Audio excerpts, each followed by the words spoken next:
दोष पैदा करके या इधर राग पैदा करके प्रभु की तरफ हटाओ। दूसरी बात ये, नियम की बड़ी मार मन पे पड़ती है। मन को मारने के लिए नियम का बहुत पालन करना जरूरी है।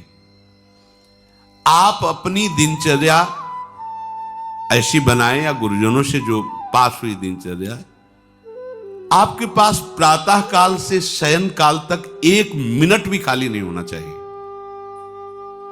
ये आप देख लो, जो अभी तक चर्चा हुई वो पूरे संसार में दोष दृष्टि करके भोगों के प्रति या प्रभु पे महत्व बुद्धि करके छोड़ दो, राग छोड़ो।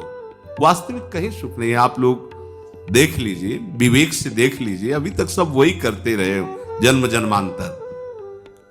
अब हमको मन की ये जो बलवान वृत्ति है, प्रमथन स्वभाव वाली वृत्ति है, इस पर अंकुश करना है। कैसे करना है? प्रातः काल जगने से लेकर शयन तक 1 मिनट भी आपका खाली नहीं होना चाहिए, आपकी दिनचर्या में होना चाहिए।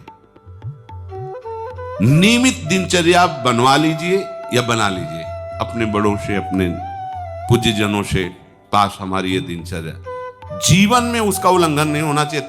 ऐसी दिनचर्या नहीं, कागज वाली दिनचर्या नहीं, आपकी वास्तविक दिनचर्या जो है वही होनी चाहिए। जिस समय जो आदेश हुआ है कार्य का, आपको उसी समय वही कार्य करना है। इससे मन तुम्हारा मरेगा, मन के अनुसार। यहां क्या है कि रोज सुनते, आज नहीं सुनेंगे सत्संग, क्या है सुबह तक रोज वाणी पाठ में जाते, नहीं जाएंगे, 6 बजे तक सो रहे हैं, शाम की रात्रि तक, या ये ठीक नहीं। चलो आज ऐसा कर ले, नहीं ठीक नहीं, जो नियम दिया गया वैसे ही चलो। अगर नियम से चलोगे तो उससे लाभ क्या मिलेगा? एक तो परमानंद की तरफ बढ़ रहे हो, दूसरी बात आपका मन मरेगा। मन नियम से मरता है। इस मन का स्वभाव बदल जाएगा यदि आप नियमवर्ती बनोगे। नियमानुवर्तिता से मन आपके अधीन होगा। नियम बनाओ आप। नियम अगर आपने नहीं बनाया तो परमार्थ की चढ़ाई पर नहीं चढ़ सकते हो। परमार्थ में आज तक उसी को लाभ मिला है जो नियम से चला है। किसी ने पूछा किसी से कि क्या नियम है आपके, तो उनका हमारे संप्रदाय में तो नियम है ही नहीं। गजब की बात कह दी। यहां का जो नेम है वो प्रेम से शासित है। प्राण चले जाएं पर वो नेम छोड़ सकते हैं? देखो ना, मन क्रम वचन त्रिशुद्ध सकल मत, नेम नहीं है। जो अब कह रहे हैं उसी के अनुसार जीवन चलाना है। प्रियालाल के सुख का नेम, प्रियालाल के नाम जप का नेम। प्रियालाल हमारे यहाँ कोई नियम ही नहीं, मतलब खाओ पियो पड़े रहो केवल से। आप समझो, समझ के बोलो, ऐसे किसी को मत बोलो। परमार्थ में आज तक जिसको भी लाभ मिला है नियम से चलने वाले को प्राप्त हुआ है। इष्ट आराधना में जो जो आपको नियम मिले हैं उनमें शिथिलता नहीं होनी चाहिए, और बहुत काल तक एक नियम में चलने वाले को सिद्धि प्राप्त हो जाती है।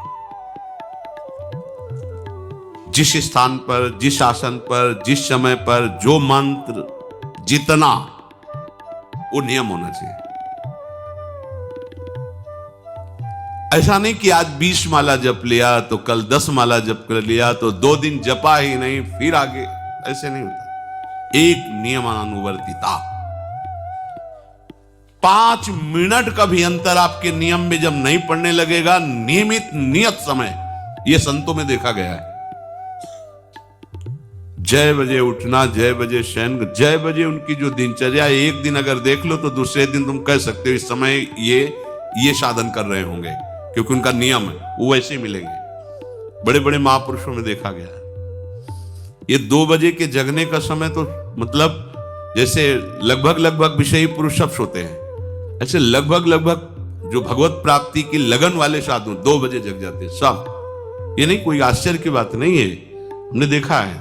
गंगा के किनारे जैसे ब्रह्म 2 बजे शुरू हो जाता है, कुआं से जल चुनाव, सब दिनचर्या, गंगा नहाने के लिए फिर जाना, बाद में यहीं से स्नान करके फिर बाद में गंगा स्नान करने जाना। जो अनियमित साधन करता है, यद्यप साधन अविनाशी, पर मन मरेगा नहीं, मन अधीन नहीं होगा, ध्यान रखना। अनियमित, नियमित, आज 1 घंटे बैठे, कल 30 मिनट बैठे, परसों 10 मिनट, और फिर आगे बैठे ही नहीं 2-4 दिन, बिल्कुल नहीं, ऐसा नहीं। चाहे 10 मिनट से शुरुआत करो तो 11 होना चाहिए, कभी 9 नहीं होना चाहिए। और बार बार दिनचर्या का परिवर्तन नहीं होना चाहिए, मंत्र का परिवर्तन नहीं होना चाहिए, नाम का परिवर्तन नहीं होना चाहिए। खाने पीने का, शयन का, जगने का बिल्कुल नियत समय होना चाहिए मन को वश में करने के लिए। ये जो लोग ने कि जब जहां जैसे आया चिड़िया की तरह चुनते रहते हैं, कुछ लोगों को तो देखा है, यहां तो शासन है, सत्संग में भी बोतल खोली, एक एक घूंट ऐसे थोड़ी थोड़ी देर पर, अरे मर थोड़ी जाओगे, अमृत बरस रहा है, भगवत चर्चा, उसका पान करो। चिड़िया की तरह कभी ऐसे जेब में डाले, वो रंगीन पुड़ियों नहीं होती ऐसे थैली निकाला, भुजिया चवा, 2 पानी, ऐसे मर थोड़ी जाओगे। एक बार भोजन डाल दो, प्राण पोषण होता रहेगा, एक बार नहीं 2 बार से। इसके बाद ज्यादा ये नहीं होना चाहिए, थोड़ा ये पाया, थोड़ा वो पाया, थोड़ा प्रसाद में मिले प्रणाम कर लिया, जरा चख लिया, रख लिया, और जब प्रसाद पाएंगे तब पा लिया। बार बार खान पान से भजन में विक्षेप पहुंचता है। अगर मन को मारना है, भगवत प्राप्ति करना है, तो खान पान का समय, शयन का समय, शयन का समय मानो आप 9 बजे से 2 बजे तक, 9 बजे आप सैया पर होना चाहिए। 2 बजे आप सैया छोड़ ही दो, नींद आई हो या ना आई हो, इससे कोई मतलब नहीं। नियम सो नियम, ये नहीं आज रात में नींद नहीं आई तो आज सो लेते, नहीं, उठो तुरंत। आपकी दिनचर्या, अपने लोगों ने अभ्यास जब किया ना, तो उसमें ये नहीं कि जग के विचार करना है कि उठना है। जो ही घड़ी पर दृष्टि गई, आज तक भगवत कृपा से कभी अलार्म नहीं लगाया, बचपन से लेके अभी तक। मिले ही नहीं घड़ी तो अलार्म क्या लगाए, गंगा के लिए घड़ी लेके कौन घड़ी देगा, गरीब किसानों के।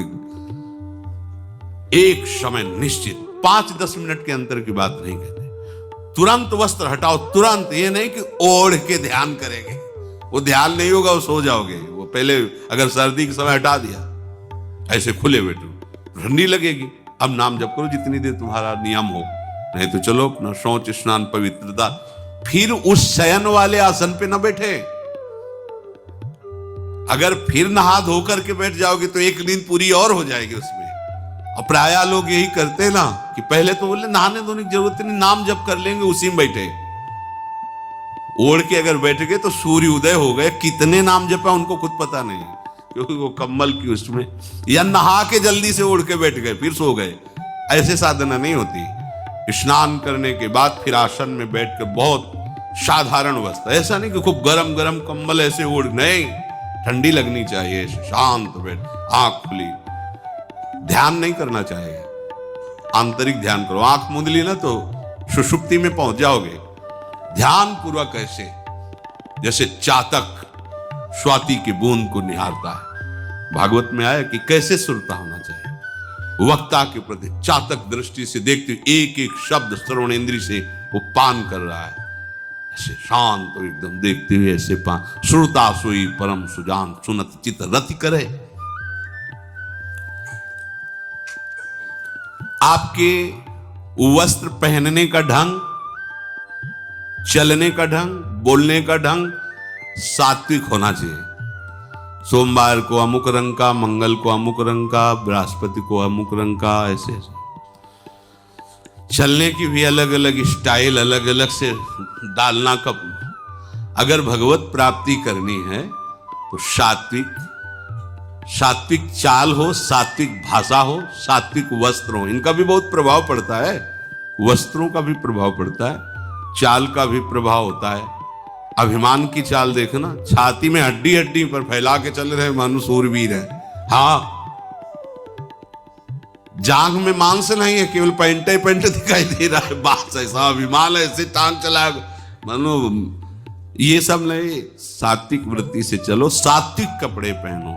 ऐसा नहीं कि अब लाल ही पहनना है तो अमुक कंपनी का आना चाहिए, लाल रंग का या पीले रंग का। कितने का स्वेटर? बोले 1,70,000 का है। अपना जीवन सात्विक हो, सात्विक वस्त्र भी वस्त्र, और हमारा चलना भी सात्विक हो, हमारा बोलना भी सात्विक होना चाहिए। अब इसके बाद उपासक को देखो, ये तो नियमावर्तिता हुई। अपने मन के ऊपर हर समय दृष्टि रखनी। उपासक शब्द इसीलिए है, विषयी पुरुष नहीं रख सकता। उपासक को हर समय मन पर दृष्टि रखना है। क्या सोच रहा है, ऐसा क्यों सोच लिया इसने, ऐसा क्यों प्रेरणा आई? क्या हमारा भोजन गलत हुआ, क्या संग गलत हुआ, क्या हुआ? पूरी जांच हो रही। आप सच्ची मानना, प्रारंभिक बात तो अलग है कि मन पूर्वश, नहीं तो ऐसा नहीं है कि काम के विषय में सोचने लगे, ये लोभ के विषय, ऐसा नहीं है। आपका संग गलत हुआ, आपका दर्शन गलत हुआ, आपका गलत श्रवण हुआ, भोजन गलत हुआ, तो ही हो सकता है। नहीं, ऐसे नहीं कि भगवत चिंतन की धारा में बीच में काम आ जाए, बीच में क्रोध आ जाए। प्रारंभ में तो ऐसा होता है, लेकिन आगे बढ़े हुए उपासकों को फिर ये दिनचर्या में अपनी जांच करनी, क्या गलत हो गया, आज क्या खाया जो हमारे मन में ऐसे विचार आ रहे हैं, आज किसका संग किया जो हमारे मन में ऐसे विचार आ रहे हैं। यद्यपि बड़ा कठिन है मन की जांच करना, क्योंकि हम मन ही बने हुए हैं, तो जांच क्या करेंगे? जांच तो वो कर सकता है जो थोड़ा मन से अलग हटा है ना, दृष्टा भाव देख रहा है मन को। हम तो मन ही बने हुए हैं, जो वो चाहता है वो हम चाहते हैं। देखो ना, बहुत बातचीत से समझ में आता है। आज हमारी ये खाने की इच्छा है, आज वहां जाने की इच्छा है, तुम्हारी थोड़ी, मन की है। थोड़ा अलग हट करके देखो, फिर उसमें निर्णय करो, सही है या गलत।